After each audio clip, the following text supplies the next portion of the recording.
nouvelle alliance. Pour comprendre cela, nous allons comprendre ce que c'est qu'un autel. Qu'est-ce qu'un autel? Un autel, c'est un point de rencontre entre une divinité et des peuples ou des dieux pour offrir des sacrifices. Donc, on offre des sacrifices sur un autel. Et pourquoi est-ce que des gens offrent des sacrifices sur l'autel? On offre des sacrifices sur des autels pour obtenir des bénédictions, restauration, guérison, expiation, le bonheur, la paix. C'est pour cela que les gens offrent des sacrifices. Vous allez voir dans plusieurs pays, dans des traditions, des gens ont des autels.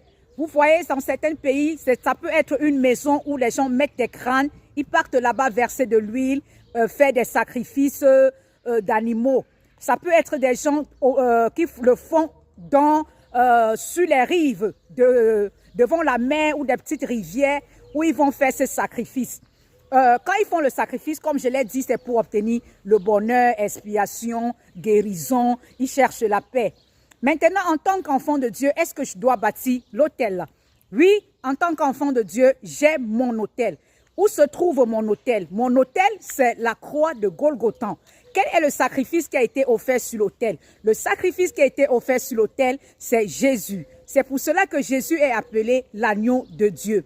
Qui a offert le sacrifice pour moi? C'est le Dieu Tout-Puissant. La parole nous dit dans le livre de 1 Pierre, l'agneau de Dieu qui avait été prédestiné avant la fondation du monde.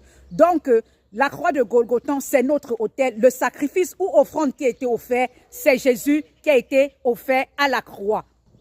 L'autel de Golgotha étant la croix de Golgotha étant notre autel, quel est le bénéfice de la croix de Golgotha?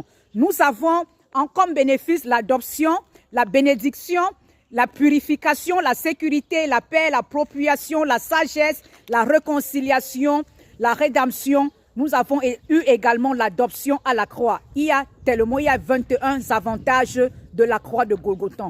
Donc, bien-aimé, si un pasteur te demande de donner l'argent pour bâtir l'autel, dis-lui non, parce que tu n'as plus besoin de bâtir l'autel. L'autel est la croix de Golgotha. Et cette croix de Golgotha, c'est devenu l'évangile. C'est devenu l'évangile. Tu vas lire dans Hébreux 10 à partir du verset 1 jusqu'au verset 10. Tu liras également Éphésiens 5, le verset 2.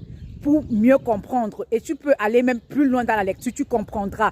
Ton autel, c'est la croix de Golgotha. Ne donne plus de l'argent pour l'autel. Ton sacrifice, tu l'as déjà. Le sacrifice, c'est le corps de Jésus qui est l'agneau.